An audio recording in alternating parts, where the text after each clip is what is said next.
What's up, everybody? It's Trace Face. I'm trying to do this video quickly because I'm going to be meeting my friend here for dinner, and I don't want to make her wait, but I did want to try to get this out today because it was on my mind driving around, and I did a lot of driving again today for work. Something pretty amazing happened today for me. I made my first phone call of reuniting a 80-year-old mom with her birth child, and to have to call a mom and tell her that your birth daughter is looking for you. Probably one of the most amazing phone calls I'll ever have made. And I'm setting up a reunion for them. This is what I do for work. I work for a social service agency that and I manage 7 programs, and that happens to be one of the programs I manage is doing adoptions. And this line of work that I've kind of dived into, not by choice. I kind of had to do this because nonprofit, we lost some funding. Therefore, I'm doing this line of work, and it is just, words don't describe how incredible it is to be able to have that opportunity to reunite family together. And it's unbelievable how far we have come. I mean, you read these old adoption reports, and you read how women really, back in the day, weren't given much of a choice nor opportunity. And, you read these reports, and basically, back in the day, you would go to the priest and you would tell the priest the situation. And the priest and your mom, because a lot of these women were so young, when they got pregnant. And because times have changed. And if you were not married or whatever the situation was, everybody else was making the decision for you. It was really unfortunate, that women back then, and they were shamed. They were put in these homes and shun away from the family and the neighbors, so because they, God forbid, they were worried about gossip and knowing. So the siblings were forced to tell, like the pregnant girl was forced to tell her family that she's going off to modeling school for 8 months. Like, they would make up all these lies. It's just incredible how far we've come. However, it does make you think, it does make you think about a lot of things. Like, I found myself thinking about the way we do live now, and contraceptives, and, without getting into all that, it's crazy. It's just crazy, but it's so amazing to be able to reunite a mother with her child after that long, and the emotions that come with that, and not wanting to, when do I tell my family that I had this, adoption? When do I tell my family that I reunited with my birth mom? Like, when do I tell them that I did this, because you have shame with that because of your adoptive parents. There's so much to it. But anyway, I'm babbling on. It's just amazing, and I am so blessed to be able to do that and have that experience in life.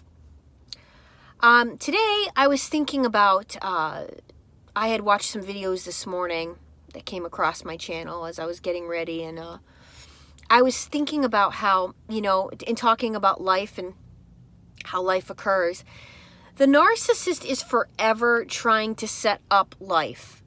Okay? They are forever on a conquest to making certain that they have everything set up the way that they need it to be.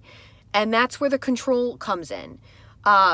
This is why that when you're with them, they have a secondary source of supply always on deck.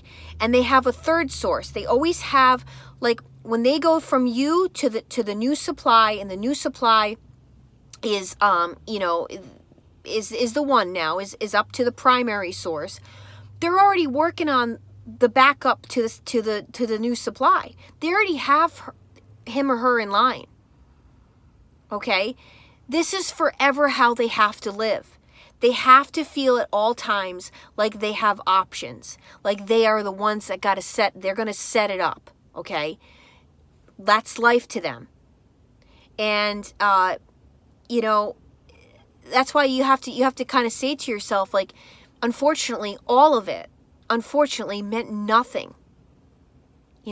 And you find that out very quickly when you've decided you've had enough of the nonsense and the baloney and the ridiculousness and the insanity and all of it. You've had enough, and you put the boundaries and you say, I'm done. Watch how quickly they do not care once they know you have that you have their number. They don't care. It's not about you. That's the part that's hard for our egos to swallow and understand. It wasn't about their girlfriend before you, the girlfriends before you. They're always sleeping with different people. They're promiscuous.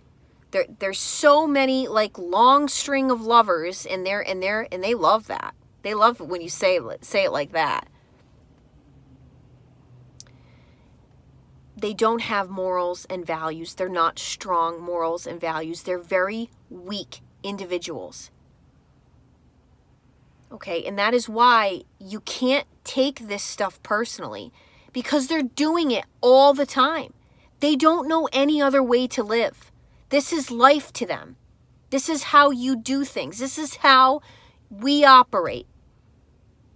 We go around and we set it up and we pick and choose, and we have in their mind, it's everything is a game. Everything is a game to them.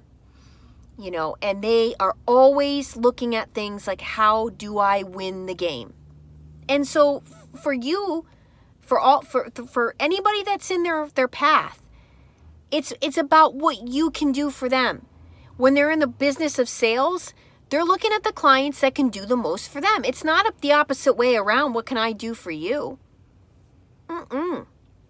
It's what can you do for me? What can you do to make me look better? What can you do to give me more money? What can you do so that I can use you to get ahead, to step over you and get to where you are, or get to whatever it is? That's how they think. And their happiness is the fakest happiness you'll ever remember in your life. They all have the same fake smile. They all have the deadpan look in their eyes, especially when you catch them. Their eyes go black. For real. Watch their eyes. Tell them that they're a liar. Tell them you caught them. Have something in front of their face and watch their face. It's scary. How dare you? How dare you expose what I'm doing? I'm entitled to go around acting this way. I'm entitled to cheat on you. You're ordinary. That's how they think. You're ordinary. So, anyway, that's my message today. You can't take anything that they did personally, because it's going to happen again and again and again. It happened before you. They don't want to know any other way. With the new supply, they're going to learn a lot, especially with the information now that's getting out there on YouTube and getting out to the masses on what they do. They're panicking now. They're going to have a lot less to choose from out there. They are all they're going to have left are other narcs. So they can go around, planning each other's murder, putting out life insurance policies on one another, and whatever the heck else it is that they do. Sick. So my message today is to never forget that the narcissist was setting everything up on how things were going to be from day one that you came into their life. Day one. You had all the things they were looking for in terms of, she's nice. I can bamboozle that. She's willing to tolerate. I know how to break her down. Oh, she thinks she's so smart. She thinks she's got me pegged. She thinks she's got my number. She doesn't even know what I'm about to do. Because my whole thing now is, because she's smart, I'm going to be extra secretive. I'm going to be extra careful on my lies. And I'm going to, it's now even more of a conquest for me to not get caught. So this is a little glimpse into the narc. And they always try to come back. Always. Oh, Tracy, I'm so sorry. I'm so sorry. I got an apology yesterday. I'm so sorry. You mean so much to me. I'm so sorry. I'm sorry too. I'm sorry. I'm sorry. That is why I stayed with you. That is why I even entertained you. Because I actually do feel sorry for people. The only person that when they say that, what they're actually saying is, I'm so sorry for myself. I'm so sorry I got caught. I'm so sorry that you smartened up. I'm so sorry that I got to work extra hard now with the new supply to getting her to be a doormat. I'm so sorry. So, don't forget that either. You felt sorry for them, sincerely. That's why you stayed. Remind yourself of that too. So it's a blessing and a curse. It's a blessing to be that compassionate, and it's a curse at the same time. And we got to get to the point that we're strong enough to walk away the minute we see dysfunction and dishonesty and disrespect. Bye! When you come back around with your I'm so sorries, I can forgive you, but I don't need people like you in my life. You prove to me who you are. Take your I'm so sorries up with Jesus. I'm Trace Face. It's time we all face the truth together.